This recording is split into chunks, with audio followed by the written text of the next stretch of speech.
Alright, so let's introduce our second circuit element in detail, and so that's going to be the resistor. So fundamentally, what is a resistor? Well, it's a device that opposes current flow. So um, the fundamental relationship that defines a resistor is Ohm's law. And so what Ohm's law tells us is that the potential difference across a resistor is equal to the current through a resistor times the resistance of the resistor. So what is this sort of telling us? Well, again, mostly what it's telling us is that the resistance basically tells you, how much current you're going to get over a particular potential drop. So if you've got a potential across your resistor and you have a very high resistance, then you're actually going to get a small current. So the larger the resistance, so if you fix the potential across your resistor, the larger the resistor is, the smaller the current will be that runs through it. There's sort of two types of resistors that you can run across. One we tend to call ohmic, the other we call non-ohmic. And again, the only difference between an ohmic and a non-ohmic resistor is basically whether R remains constant as you change the potential across the resistor. So for ohmic resistors, right, so things that basically hold a constant value of resistance, it means that as you increase the potential across your resistor, the current increases proportionally with that. So for ohmic materials, when you plot the voltage versus the current, so again, you can think of this as, hey, this is just the equation for a line, y equals m, the resistance is your slope, x, that's what's on our x-axis, plus b, the y-intercept is 0, which is why this goes through the origin. So when we, on a plot of voltage versus current, the slope of the resistance is constant for ohmic materials. For non-ohmic materials, it changes. So this value, or this equation, our fundamental equation, still applies. It applies at all points.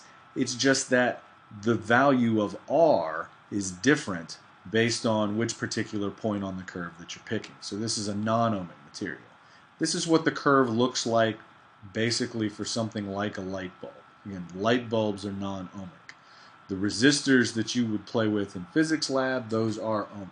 They have a particular value, so when it says, hey, you've got a 100 ohm resistor, that's telling you that you have an ohmic resistor because that value doesn't change. Now in terms of units, well, thinking about this equation right here, the units of resistance are going to be equal to the units of potential, volts, over the units of current, amps. So sure enough, volts per amp, that's one way to write the units for resistance. Of course, we've given that another name that happens to be the ohm. So the capital omega is the symbol we use to talk about the units of resistance. All right, so in the same way that we said for capacitors, the capacitance of a capacitor basically depends on the geometry, and then you can talk about the material in terms of whether or not you choose to put a dielectric within your capacitor. Same thing here. The resistance of a resistor depends on the geometry, and it depends on the material you make the resistor out of. So the resistance can be calculated this way. So rho here is the resistivity of the material. It happens to be 1 over sigma. Sigma we've talked about before in terms of our relationship between the electric field and the current density. Sigma is the conductivity. So those two things are inversely related. So you can think of them as the better a material conducts electricity, right? That means the less resistive it is. So the better the conductor it is, the less resistivity you have, because those things are inversely related. So rho here is telling you about the material. L and A are again telling you about the geometry. So the length of your resistor, that's L. The area, here we happen to have a cylindrical resistor, so this area is just the area of a circle. But so this is the length of the conductor and the cross-sectional area of the conductor, the other two factors. And again, the longer you make it, that increases the resistance. The narrower you make it, again, the narrower you make it also increases the resistance, right? So if you've got a narrow conductor, that's more difficult to get current to flow through. And again, here's our symbol for resistor when we do our circuit diagrams.